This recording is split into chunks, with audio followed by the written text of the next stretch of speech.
السلام علیکم ورحمۃ اللہ وبرکاتہ۔ الحمد للہ نحمده ونستعینه ونستغفره ونؤمن به ونتوکل علیہ ونعوذ باللہ من شرور انفسنا ومن سیئات اعمالنا من يهده الله فلا مضل له ومن يضلل فلا هادي له ونشهد أن لا إله إلا الله وحده لا شريك له ونشهد أن محمدا عبده ورسوله۔ قال الله تبارك وتعالى في القرآن المجيد والفرقان الحميد ولا يأتل أولو الفضل منكم والسعة أن يؤتوا أولي القربى والمساكين في سبيل الله وليعفوا وليصفحوا ألا تحبون أن يغفر الله لكم والله غفور رحيم۔ وقال النبي صلى الله عليه وسلم صل من قطعك واعف عمن ظلمك واحسن الى من اساء اليك او كما قال عليه الصلاة والسلام۔ معزز مصلیان اعظام اور موجود سامعین حضرات، آپ کو اگر یاد ہو گزشتہ ہفتے بروز جمعہ یہ بات زیر بحث آئی تھی کہ کچھ اعمال انسان کے ایسے ہوتے ہیں جو بظاہر تو دنیا کے ہوتے ہیں، لیکن اگر ان میں تصحیح نیت کر لی جائے، یعنی کہ درست نیت سے ان کو کیا جائے، تو کام تو وہ دنیا کے ہیں لیکن اجر انشاءاللہ ان پر آخرت والا مرتب ہوتا ہے۔ اسی طرح اس کے برعکس بھی ہے کہ اگر کچھ کام ایسے ہیں جو خالص اللہ کی عبادت کے طور پر کیے جاتے ہیں، ان میں دنیا کی نیت کر لی جائے تو وہ خالص دنیاوی کام بن جاتا ہے، ان پر کوئی اجر مرتب نہیں ہوتا۔ اور پھر ایسے کام کہ جو انسان کو آخرت کے کاموں کو ہوتے ہوئے بھی تمام عبادات کو دنیاوی عبادت بنا دے، دنیاوی مشغولیت کی چیز بنا دے، تمام اعمال کو کنورٹ کر دے ایسے اعمال میں کہ جن کا کوئی اجر نہیں ہے،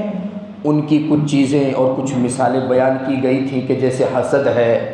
غیبت ہے، چغلی ہے، پیٹھ پیچھے کسی کی برائی ہے، جس کو چغلی کو نمیمہ کہا تھا۔ تو یہ تمام چیزیں ایسی تھیں کہ جو شرعی احکامات پر عمل کرنے والے لوگوں کو اور ان کے تمام اعمال کو دنیاوی اعمال میں کنورٹ کر دیتی ہے۔ اور جب ہمارا شرعی کوئی کام جیسے نماز ہے، روزہ ہے، زکوٰۃ ہے، جو خالص اللہ کے لیے ہوتا ہے، جب وہ دنیاوی کام میں کنورٹ ہو جاتا ہے پھر اس کا اجر نہیں رہتا۔ ریزن اس کے بتائے آپ کے سامنے کہ حسد، غیبت وغیرہ۔ ایک کام ایسا ہے کہ اس میں ہمارا کچھ جاتا نہیں، ہمارا اس میں کچھ خرچ ہوتا نہیں، انرجی ویسٹ نہیں ہوتی، تھوڑی ہمت کرنی پڑتی ہے،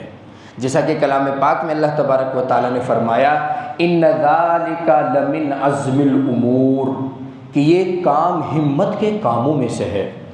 اور وہ صرف ایک کام ہے، آپ کا ایک ارادہ ہے اور تھوڑی سی ہمت ہے کہ آپ کے نامہ اعمال کو نیکیوں سے ایسے بھر دے گا کہ جیسے خالی برتن کو یا خالی گڈھے کو یا خالی جگہ کو، خالی کنویں کو پانی کی رفتار تیزی سے بھر دیتی ہے۔ اب کون نہیں چاہتا کہ بغیر کیے، بغیر مشقت کے، بغیر کسی تکلیف کے اتنا سارا اجر اکٹھا کیا جائے اور پھر وہ اجر اللہ کے وعدے کے مطابق اللہ تبارک و تعالیٰ کی دربار میں مقبول بھی ہو۔ ایک تو ایسا اجر ہوتا ہے کہ اجر تو بہت ہے لیکن اللہ تعالیٰ اس کو ایکسیپٹ کرنے سے انکار کر دیں گے، اور ایک ایسا اجر ہے کہ اللہ تعالیٰ نے کرنے سے پہلے ہی وعدہ کر لیا کہ کر دو گے فعلی اللہ اجر، تو اللہ کے ذمے اس کا اجر ہے۔ وہ چیز کیا ہے؟ اتنی خوبیوں والی، اتنی برکتوں والی، اتنی نیکیوں کو جمع کر دینے والی، وہ ہے العفو، معاف کرنا، اور صحیح تلفظ ہے اس کا معاف کرنا، درگزر کرنا، جس کو ہم آج کل آسان سے الفاظ میں کہہ سکتے ہیں کہ اگنور کر دینا، یہ صفت اللہ تبارک و تعالیٰ نے جس کو دے دی اور جس کے نصیب میں یہ خوبی آ گئی، وہ اتنی نیکیاں جمع کر لے گا، اتنی نیکیاں جمع کر لے گا کہ ایک نفل نماز پڑھنے والا پوری رات نفل نماز پڑھ کر اتنی نیکیاں حاصل نہیں کر سکتا۔ ایک نفلی حج اور نفلی عمرے کرنے والا ہزاروں عمرہ کرنے کے باوجود اتنی نیکیاں جمع نہیں کر سکتا۔ آپ معمولی مت سمجھیے، اسی لیے اللہ تبارک و تعالیٰ نے کہا ہے ان ذالک لمن عزم الامور، ہمت کے کاموں میں سے بہت کم لوگ ہیں جو اس کو کر پاتے ہیں، ورنہ اکثر تو کر گزر جاتے ہیں۔ یعنی کہ غصہ آیا، نفس نے کسی چیز پر ابھارا، فوراً وہی کام کر بیٹھے۔ لیکن بہت سے کم لوگ ایسے ہوتے ہیں جن کو اللہ تبارک و تعالیٰ نے یہ ملکہ دیا ہے، اور ملکہ بھی ایسا ہے کہ وہ روز بروز بڑھتا جاتا ہے، جیسا کہ کلام پاک میں اللہ تبارک و تعالیٰ نے جگہ جگہ پر ارشاد فرمایا۔ 4 پارے میں ہے وَالْكَاظِمِينَ الْغَيْظَ وَالْعَافِينَ عَنِ النَّاسِ وَاللَّهُ يُحِبُّ الْمُحْسِنِينَ۔ نیک لوگوں کی صفات کا بیان پیچھے سے چلا آ رہا ہے، پھر آگے پہنچ کر اللہ تبارک و تعالیٰ نے فرمایا کہ وہ لوگ کون ہیں جو اللہ تبارک و تعالیٰ کو پسند ہے۔ وہ لوگ ہیں جو اپنے غصے کو پی جاتے ہیں، وَالْكَاظِمِينَ الْغَيْظَ، اپنے غصے کو پی جاتے ہیں، اور جس کا نتیجہ یہ ہوتا ہے کیول عافین عن الناس، لوگوں کو معاف کر دیتے ہیں۔ اب ایسے لوگ ہیں محسن، جانتے ہو محسن کسے کہتے ہیں عربی زبان میں؟ محسن اسے کہتے ہیں جس کو محسن کلام پاک میں کہہ دیا گیا۔ اس کا مطلب یہ ہے اللہ تبارک و تعالیٰ نے اس کے اخلاص کی گواہی دے دی، اس کی نیت کے صاف ہونے کی گواہی دے دی۔ جو وہ کام دنیا میں کر رہا ہے وہ صحیح راستے پر ہے، اس کا ہر ایک عمل اللہ تبارک و تعالیٰ کو دنیا ہی میں مقبول ہے، اس کو کہتے ہیں محسن۔ محسن کا مطلب ہوتا ہے قدردان۔ اللہ تبارک و تعالیٰ خود بھی قدر کرتے ہیں اور یہ بندہ اللہ تبارک و تعالیٰ کو پسند بھی ہے، یہ مطلب ہے محسن ہونے کا۔ روز محشر اس کے ساتھ میں وہ معاملہ نہیں ہوگا کہ اپنے اعمال ادھر رکھو، اب ان کی چیکنگ ہو رہی ہے کہ اخلاص کے ساتھ کیے گئے تھے یا نہیں، اس کو دنیا ہی میں سرٹیفکیٹ اخلاص کا مل چکا ہے، وہ ہوتا ہے محسن۔ اور محسن کون ہے؟ والکاظمین الغیظ، غصے کو پی جانے والا، والعافین عن الناس، لوگوں کو معاف کرنے والا۔ کتنی زبردست اللہ تبارک و تعالیٰ نے آیت بیان فرمائی، اور پھر اس آیت میں لوگوں کو ابھارا، ان کو محسن کہا۔ اس سے بڑا موٹیویشن اور کیا ہو سکتا ہے کہ دنیا ہی میں اللہ تبارک و تعالیٰ کہتے ہیں کہ تمہارے اعمال جب پیش ہو کر ہمارے سامنے آئیں گے تو لوگوں کے اعمال چیک ہوں گے، تمہارے اعمال چیک نہیں ہوں گے۔ تم دنیا ہی میں محسن تھے،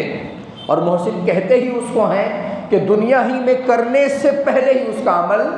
اللہ تبارک و تعالیٰ کے یہاں مقبول۔ اب جیسے ایئرپورٹ پہ آپ جاتے ہیں، تمام لوگ لائن میں کھڑے ہوئے ہیں، سب کے بیگس کی چیکنگ ہو رہی ہے، سامان کی چیکنگ ہو رہی ہے۔ اب کچھ ڈاؤٹ نکل گیا تو پھر اور مزید جانچ ہوتی ہے، دوسری طرف کو ٹرانسفر کر دیا جاتا ہے ہمارا سامان۔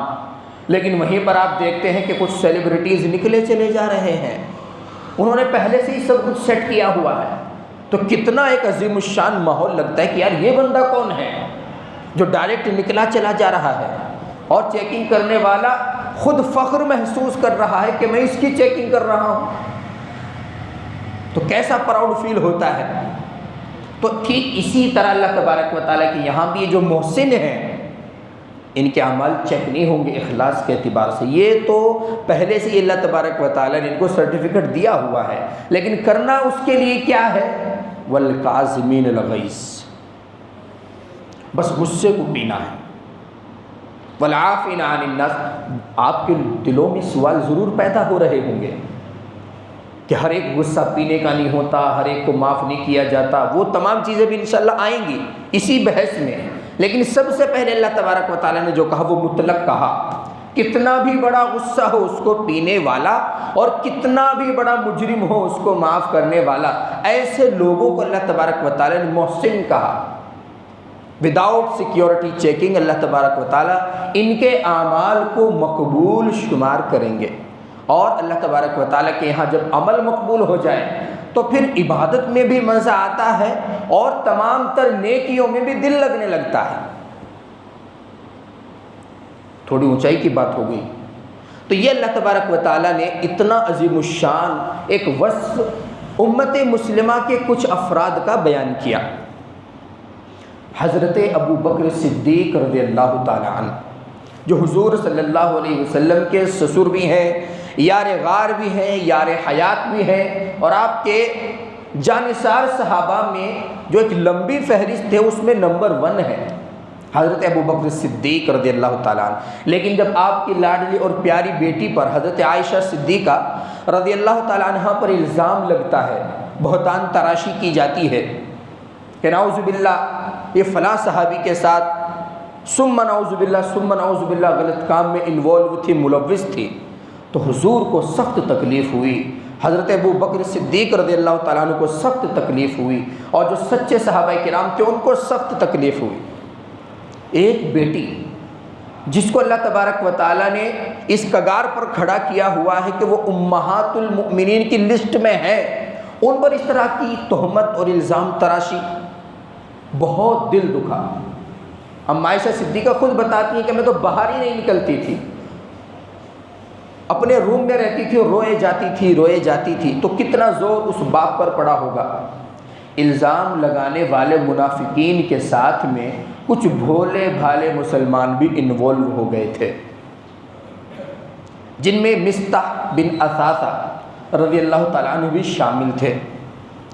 اب یہ بھولے بھالے سیدھے سادے پروپیگنڈے کا شکار ہو گئے، منافقین کے ساتھ مل کر انہوں نے بھی وہی بات کہہ ڈالی۔ حضرت ابو بکر صدیق رضی اللہ تعالیٰ عنہ کا اور مصطح بن اثاثہ کا بڑا تعلق تھا، یہ بہت غریب صحابی تھے۔ حضرت ابو بکر صدیق رضی اللہ تعالیٰ عنہ کی خالہ زاد بھائی تھے یا خالہ زاد بہن کے بیٹے تھے، دونوں ہی قول ہیں، اور منتھلی حضرت ابو بکر صدیق رضی اللہ تعالیٰ عنہ ان کو خرچ دیتے تھے ان کا گھر چلانے کے لیے۔ اب آپ دیکھیے کہ حضرت ابو بکر صدیق خود بھی بہت زیادہ مالدار نہیں تھے، ادھر ادھر سے جمع کر کے ان کا گھر چلانے کے لیے خرچ بھیجتے تھے۔ اب اتنا بڑا حادثہ ہو گیا، اتنا بڑا واقعہ ہو گیا تو تکلیف تو ہونی تھی۔ حضرت ابو بکر صدیق رضی اللہ تعالیٰ عنہ نے قسم کھا لی، واللہ میں قسم کھاتا ہوں اللہ کی کہ میں آج کے بعد مصطح کی کوئی مدد کسی طرح سے نہیں کروں گا۔ نبی کریم صلی اللہ علیہ وسلم پریشان، آیتیں برات نازل ہوتی ہیں، اللہ تبارک و تعالیٰ حضرت عائشہ صدیقہ رضی اللہ تعالیٰ عنہ کی برات کو واضح کرتے ہیں، کلام پاک کی محکم آیات آ جاتی ہیں، اور پھر الزام لگانے والے تمام منافقین اور بھولے بھالے صحابہ کو حضور جمع کرتے ہیں اور سب کو کوڑے لگواتے ہیں۔ اب کوڑے لگ گئے، بات ختم، معافی ہو گئی، لیکن دل تو دکھتا ہے، ایسے شخص کو تو دیکھنا بھی انسان پسند نہیں کرتا۔ فوراً اللہ تبارک و تعالیٰ نے آیت برات کے بعد حضرت ابو بکر صدیق رضی اللہ تعالیٰ عنہ کو مخاطب کرتے ہوئے آیت نازل فرما دی، وَلَا يَأْتَلِ أُولُو الْفَضْلِ مِنْكُمْ وَالسَّعَةِ أَنْ يُؤْتُوا أُولِي الْقُرْبَى وَالْمَسَاكِينَ وَالْمُهَاجِرِينَ فِي سَبِيلِ اللَّهِ وَلْيَعْفُوا وَلْيَصْفَحُوا أَلَا تُحِبُّونَ أَنْ يَغْفِرَ اللَّهُ لَكُمْ وَاللَّهُ غَفُورٌ رَحِيمٌ، کہ کسی بھی مالدار کے لیے، صاحب وسعت کے لیے، جس کو اللہ تبارک و تعالیٰ نے فراوانی عطا کی ہے، اس کے لیے یہ جائز نہیں ہے کہ وہ ایسی قسم کھائے کہ میں فلاں کی مدد کروں گا، فلاں کی مدد کروں گا۔ وَلْيَعْفُوا، چاہیے کہ معاف کر دیں، وَلْيَصْفَحُوا، اگنور کر دیں۔ أَلَا تُحِبُّونَ أَن يَغْفِرَ اللَّهُ لَكُمْ، کیا تم نہیں چاہتے کہ اللہ تبارک و تعالیٰ تمہیں معاف کرے؟ اگر تم اللہ تبارک و تعالیٰ سے یہ امید رکھتے ہو کہ وہ بھی ہمیں معاف کرے تو اس کے بندوں کو معاف کرنا سیکھو۔ آیت نازل ہوئی، حضور نے حضرت ابو بکر صدیق کو بلایا، آیت پڑھ کر سنائی، حضرت ابو بکر صدیق رضی اللہ تعالیٰ عنہ کی آنکھوں سے آنسو جاری، کیونکہ اس میں اللہ تبارک و تعالیٰ نے ڈائریکٹ مخاطب کر لیا، الا تحبون ان یغفر اللہ لکم، ارے کیا تمہیں یہ بات پسند نہیں کہ اللہ تمہیں معاف کرے؟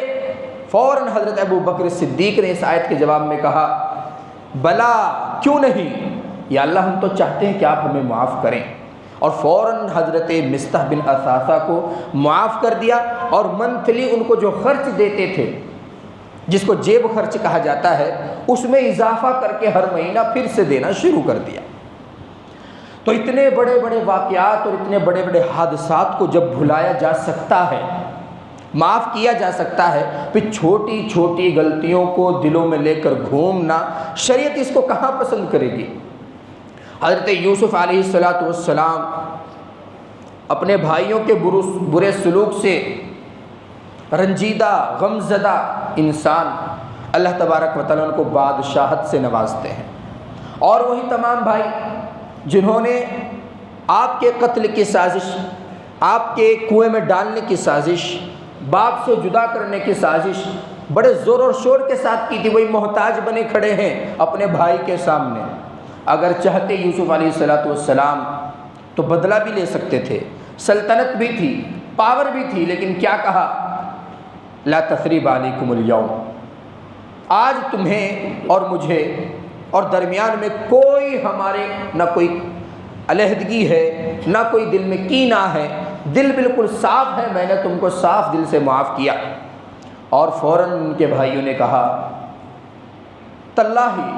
لقد آثرک اللہ علینا وان کنا لخاطئین، اللہ کی قسم آپ کو اللہ تبارک و تعالیٰ نے آج ہمارے اوپر غالب کر دیا، بے شک ہم ہی خطا کار تھے۔ یہی جملہ حضور صلی اللہ علیہ وسلم نے فتح مکہ کے موقع پر جب آپ صلی اللہ علیہ وسلم فاتحانہ شان کے ساتھ مکے میں داخل ہوئے اور کفار سب گھبرائے ہوئے ہیں، یہی عالم ہے، کسی کی نظر جھکی ہوئی ہے، کوئی کسی کے پیچھے کھڑا ہوا ہے کہ بھائی مجھے اپنے پیچھے لے لے، تو نے تو بول کر کبھی حضور کو کچھ نہیں کہا، لیکن میں نے تو گالیاں تک بکی ہیں، مجھے تو معاف نہیں کریں گے، اور اسی طرح میری آنکھیں نہیں مل رہی ہیں، ایک دوسرے کے پیچھے چھپا ہوا ہے، خانہ کعبہ کے اندر گھس گئے ہیں، جگہ نہیں ہے پھر بھی گھسے جا رہے ہیں کہ اچھا ہے اللہ کے اس گھر کی عظمت کے حوالے سے ہمیں معاف فرما دیں۔ اور وہ صحابہ کرام جنہوں نے طرح طرح کے ظلم، طرح طرح کی اذیتیں برداشت کی تھی، انہوں نے نعرہ بلند کیا الیوم یوم الملحمہ، کہ آج تو بدلے کا دن ہے۔ نبی کریم صلی اللہ علیہ وسلم نے فوراً کہا نہیں، الیوم یوم المرحمہ، آج رحمت کا دن ہے، مغفرت کا دن ہے، بخشش کا دن ہے، درگزر کا دن ہے۔ اپنے اونٹ سے نیچے تشریف لائے، خانہ کعبہ کے دروازے پر گئے تو دیکھا اللہ دھند بھرے ہوئے ہیں لوگ خانہ کعبہ کے اندر، ڈر کے مارے دروازے پر کھڑے ہو کر کہا کیا کہتے ہو آج؟ تو سب نے کہا اے محمد ہم کیا کہہ سکتے ہیں، تم ہمارے بھتیجے ہو، ہمارے خاندان کے ہو، اس سے زیادہ ہم کچھ بھی نہیں کہہ سکتے۔ پھر دوسری مرتبہ یہی کہا آج تمہیں کیا لگتا ہے میں کیا کرنے والا ہوں؟ سب نے کہا آپ ہمارے بھتیجے ہیں، ہماری قوم کے ہیں۔ تو پھر حضور صلی اللہ علیہ وسلم نے فرمایا میں وہی کہوں گا جو میرے بھائی یوسف علیہ السلام نے اپنے بھائیوں سے کہا تھا، لا تثریب علیکم اليوم یغفر اللہ لکم وہو ارحم الراحمین، کہ آج مجھے کوئی اعتراض نہیں۔ اللہ تبارک و تعالیٰ نے وہ جگر حضور صلی اللہ علیہ وسلم کو عطا کیا کہ علی الاعلان سب کو معاف فرما دیا۔ اب وہ خانہ کعبے سے باہر نکلے روتے ہوئے، فوراً حضور صلی اللہ علیہ وسلم کے ہاتھوں کو چومنے لگے، پیروں کو چومنے لگے، غلطیوں کی معافی تلافی کرانے لگے، اور تمام نے ایک ساتھ نعرہ تکبیر بلند کیا اور دائرہ اسلام میں داخل ہو گئے۔ یہ عفو درگزر کا وہ قصہ ہے، وہ مثال ہے کہ جس کی نظیر پیش کرنے سے دنیا آج تک قاصر ہے۔ کوئی بادشاہ بننے کے بعد اپنا بدلہ نہیں چھوڑتا۔ اب آپ دیکھیے ہمارے ملک میں ذرا سی بات پر اگر کچھ بگاڑ نہیں پائے تو دل میں اس کو چھپائے بیٹھے ہیں، اور جیسے ہی کوئی گورنمنٹ یا کوئی بڑا عہدہ ہاتھ لگ گیا تو سب سے پہلے اپنے پرانے دشمنوں کو چن چن کر لوگ ختم کرنا شروع کرتے ہیں۔ تو اسلام کی یہ تعلیمات نہیں ہے، نہ اسلام کا یہ مزاج ہے۔ اسی لیے ام عائشہ صدیقہ رضی اللہ تعالیٰ عنہ فرماتی ہیں کہ حضور صلی اللہ علیہ وسلم نے ارشاد فرمایا سل من قطع کا، کہ جو تجھ سے تعلق توڑنا چاہے اس سے بھی تو تعلق جوڑ۔ اب کون تعلق توڑنا چاہے گا؟ جو دشمن ہوگا، حسد کرے گا، بغض اور عناد دل میں پالے گا، اسی طرح سے ہماری نعمتوں سے جلے گا، اور وہ تمہارے خاندان کا ہے، تمہارا رشتہ دار ہے، تمہارا دوست ہے، تمہارا قریبی ہے، احباب میں سے آتا ہے، اقارب میں سے آتا ہے، دور بھاگنا چاہتا ہے، جہاں تک ممکن ہو سکے جائز طریقے سے صلہ رحمی کا معاملہ کیجیے، اس کو جوڑنے کی کوشش کیجیے جہاں تک تم سے ہو سکے۔ واعف عمن ظلمک، یہ ٹکڑا حدیث کا یہاں پر بتلانا مقصود ہے۔ واعف عمن ظلمک، اور جانے انجانے میں جس نے کوئی ظلم تم پر کر دیا ہو اور تم اس کو معاف کر سکتے ہو تو ضرور کر دینا چاہیے۔ واعف عمن ظلمک واحسن الی من اساء الیک، اور جو تمہارے ساتھ برا سلوک کرے اس کے ساتھ تم اچھا سلوک کرو۔ یہ حضور صلی اللہ علیہ وسلم کی تعلیمات ہیں، یہ آپ صلی اللہ علیہ وسلم کا لایا ہوا دین اور مذہب ہے۔ اور آپ ایک بات بتائیں، تمام انبیاء کرام علیہم الصلاۃ والتسلیم حضرت آدم علیہ الصلاۃ والسلام سے لے کر حضور صلی اللہ علیہ وسلم تک کم و بیش 1,00,000 سے زیادہ پیغمبر آئے، تمام انبیاء نے اپنی قوم کی طرح طرح کی حرکتوں کو معاف کیا۔ تو گویا کہ تمام انبیاء کا اپنی قوموں کو معاف کرنا یہ سنت مستمرہ ہے للانبیاء، انبیاء کی سنت مستمرہ ہے، خالی حضور صلی اللہ علیہ وسلم ہی کی نہیں۔ تو اگر کوئی شخص اس پر عمل کرتے ہوئے طاقت کے باوجود، بدلہ لینے کے باوجود چھوٹے لوگوں کو معاف کرتا ہے، غریب لوگوں کی غلطیوں کو معاف کرتا ہے، یا مد مقابل کو معاف کرتا ہے، درگزر کرتا ہے، تو گویا کہ اس نے تمام انبیاء کی شریعتوں پر عمل کیا۔ اتنی بڑی فضیلت ہے۔ تو یہ ایک ایسا ثواب ہے جو میں نے کہا کہ اللہ تبارک و تعالیٰ نے دنیا ہی میں اس عمل کی مقبولیت کا سرٹیفکیٹ دیا۔ والکاظمین الغیظ والعافین عن الناس واللہ یحب المحسنین، اور اللہ تبارک و تعالیٰ محسنین سے محبت کرتے ہیں۔ جب ایک انسان کے عمل اللہ تبارک و تعالیٰ کو پسند آ گئے تو بھلا اس سے محبت کیوں نہیں کریں گے؟ اسی بات کو بار بار اجاگر کیا، اور نبی کریم صلی اللہ علیہ وسلم کی احادیث میں اور آپ کے افعال میں، کردار میں یہ باتیں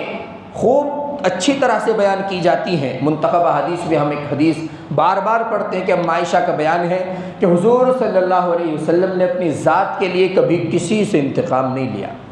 ہاں، شریعت کے خلاف اگر کوئی کام ہوتا تھا تب آپ کے غصے کی انتہا نہیں رہتی تھی، لیکن اپنی ذات کے لیے کبھی کسی سے انتقام نہیں لیا۔ یہاں تک کہ جنگ بدر کے موقع پر ایک صحابی جو لائن میں کھڑے ہوئے تھے، ہلکا سا برچھا ان کو لگ گیا، وہ بھی انجانے میں صفوں کی ترتیب دیتے ہوئے فوراً حضور صلی اللہ علیہ وسلم کا احساس ہوا کہ مجھ سے زیادتی ہو گئی اور کمان تھوڑا تیز لگ گیا، تو اپنا کرتا پیچھے سے نیچے کیا اور ان صحابی کے سامنے گئے کہ بھائی بدلہ لے لے یا تو پھر مجھے معاف فرما دے۔ تو یہ شان تھی نبی کریم صلی اللہ علیہ وسلم کی۔ اب رہ جاتی ہے یہ بات جو آپ کے دلوں میں فی الحال گھوم رہی ہے، دماغ میں چل رہی ہے، اور جو بات ہضم نہیں ہو رہی ہے،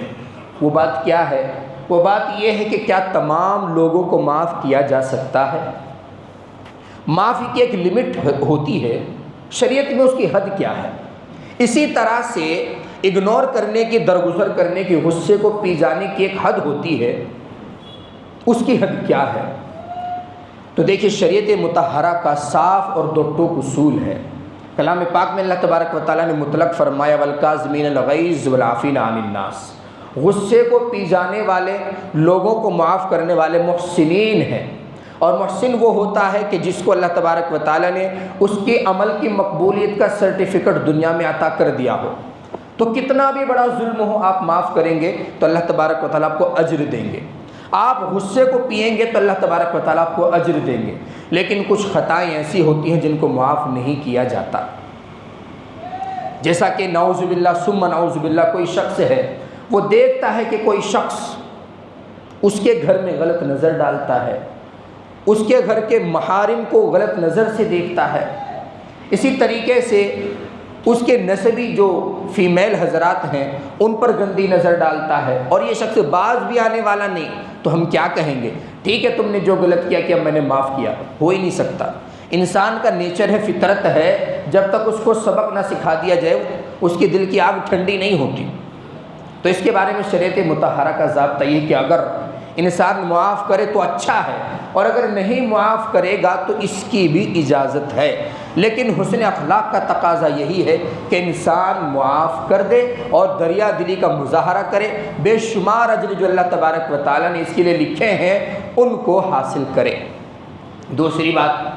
انسان کب تک معاف کرتا رہے۔ تو اس سلسلے میں حضور صلی اللہ علیہ وسلم کی احادیث سے جو ہمیں پتہ چلتا ہے وہ یہ پتہ چلتا ہے کہ اگر ایک صحابی نے معلوم کہ یا رسول اللہ کتنی مرتبہ اپنے غلام کو معاف کریں یا اپنے خادم کو معاف کریں، تو حضور صلی اللہ علیہ وسلم نے ارشاد فرمایا ایک دن میں اگر 70 بھی غلطیاں کرتا ہے، 70 مرتبہ بھی معاف کرنا پڑے تو کر دو۔ تو یہ تو برداشت کی لمٹ ہے، اور 70 کا عدد اس کا مطلب ہی نہیں کہ 70، اس کا مطلب یہ ہے کہ جب بھی غلطی کرے معاف کر دو۔ اور بڑے لوگوں کا یہ کام ہوتا بھی نہیں کہ چھوٹی چھوٹی باتوں پر چھوٹے چھوٹے لوگوں کی ان کو اجاگر کر رہے ہیں، ان میں انوالو ہو رہے ہیں۔ بڑا آدمی ہے، اللہ تبارک و تعالیٰ نے صاحب ثروت بنایا ہے، اور کھڑا ہو کر چھوٹی چھوٹے لوگوں کی چھوٹی چھوٹی باتوں کو ڈسکس کر رہا ہے، یہ شان بھی نہیں ہے۔ تیسری بات یہ ہے کہ کچھ اشخاص ایسے ہوتے ہیں کہ بروقت ان کا علاج مناسب ہوتا ہے، اگر نہیں کیا جائے تو پھر وہ زخم ناسور بن جاتا ہے جس کا کوئی علاج نہیں ہوتا۔ تو شریعت نے اس کی بھی اجازت دی ہے، اگر آپ کے کسی کو معاف کرنے سے اس کے ظلم کا زیادہ ہونا یہ یقینی ہے، اسی طریقے سے کسی کو آپ نے معاف کر دیا اور اس کے معاف کرنے کے بعد اسی سے آپ کو اپنی جان کا خطرہ ہے، تو ایسے شخص کا علاج وقت پر کرا دینا چاہیے۔ اسی طرح سے بار بار آپ کے معاف کیے جانے کے بعد کوئی شخص ایک ہی غلطی کو دہرا رہا ہے اور وہ غلطی ایسی ہے جس سے لوگوں میں انتشار پھیل سکتا ہے اور آپ کو بھی کہیں نہ کہیں کوئی تکلیف پہنچ سکتی ہے، اور آپ کے ہاتھ میں ہے کہ اس کا علاج مناسب انداز میں آپ کر سکتے ہیں، تو آپ کر دیجئے، وہی صحیح ہے اس کے لیے، کیونکہ ہر ایک غلطی کو معاف نہیں کیا جاتا اور ہر ایک شخص کی غلطیوں کو درگزر نہیں کیا جاتا۔ لیکن ہاں، اگر کسی کو اللہ تبارک و تعالیٰ نے بہت ہی بڑا دل عطا کیا ہے، اسی لیے اللہ تبارک و تعالیٰ نے کہا ان ذالک لمن عزم الامور، معاف تو کر سکتے ہو، درگزر تو کر سکتے ہو، لیکن وہی کر سکتا ہے جس میں ہمت اور حوصلہ ہو۔ ہر شخص میں یہ بات نہیں ہوتی اور ہر شخص میں یہ قدرت بھی نہیں ہوتی۔ تو دیگر احادیث بھی اس سلسلے میں بہت ساری آئی ہیں، اور کلام پاک کی بہت ساری آیات ہیں، وہ سورہ بقرہ میں بھی ہیں، سورہ آل عمران میں بھی ہیں۔ اسی طرح سے اللہ تبارک و تعالیٰ نے کہا وَجَزَاءُ السَّيِّئَةِ سَيِّئَةٌ بِمِثْلِهَا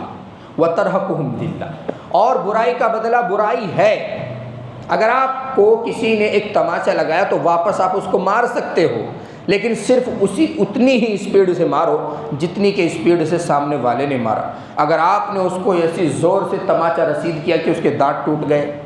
یا پھر 4-5 لگا دیا آپ نے، تو یہ آپ نے ظلم کیا۔ اور اگر آپ اس سچویشن میں بھی معاف کر دیتے ہیں فَلَهُ أَجْرُ، تو اس کے لیے اجر ہے، اور ایسا اجر ہے کہ وہ علی اللہ کے ذمے ہے، اور اللہ تبارک و تعالیٰ کے ذمے جس کا اجر ہو جاتا ہے تو روز محشر اللہ تبارک و تعالیٰ اس کو خوش کر دیں گے۔ تو یہ وہ ایک ایسی صفت ہے سنگل، اس میں کسی اور چیز کو ایڈ کرنے کی ضرورت نہیں ہے، عفو اور درگزر یہ ایک ایسی صفت ہے کہ اللہ تبارک و تعالیٰ کے حکم کو تعمیل میں لاتے ہوئے اگر کوئی شخص ہمت کر کے لوگوں کو معاف کرنا سیکھ جاتا ہے، درگزر کرنا سیکھ جاتا ہے، تو کام تو بظاہر یہ دنیا کا ہے، لیکن اعمال نامے میں اس قدر بڑھوتری ہوتی ہے کہ انسان خود تعجب کرے گا کہ یہ عمل تو میں نے کیا تک نہیں ہے، یہ عمل تو میں نے کیا نہیں، یہ اجر مجھے کس چیز کا عنایت کیا جا رہا ہے۔ تو اسی لیے نبی کریم صلی اللہ علیہ وسلم نے تمام کام کر کے دکھائے ہیں، صحابہ کرام سے کرائے ہیں، انہوں نے حضور صلی اللہ علیہ وسلم کی اتباع کرتے ہوئے نمونے کے طور پر ہمارے سامنے وہ چیزیں پیش کی ہیں، وہ آئیڈیل ہیں ہمارے لیے۔ تو اس لیے ایسی صفات پیدا کرنا جو حضور صلی اللہ علیہ وسلم کی صفات میں سے ہوں، صحابہ کرام کی صفات میں سے ہوں، انسان کو نجات عطا کرتی ہے، اور ایسی مذموم صفات اپنے اندر پیدا کرنا جو منافقین کا کام ہے، فساق اور فجار کا کام ہے، یہ ہمارے لیے باعث ہلاکت ہے اور عذاب کا سبب ہے۔ اللہ آپ کو بھی مجھے بھی کہنے سے زیادہ عمل کی توفیق بخشے اور ہم سب کے اندر اخلاق حسنہ اچھی طرح سے پیدا فرمائے اور اخلاق رذیلہ سے ہم سب کی حفاظت فرمائے۔ ایک بات یہاں پر بہت محتاط ہو کر آپ سنیے، کئی مرتبہ اس پر تنبیہ کی گئی ہے کہ اگر اگلی صف میں جگہ باقی ہے،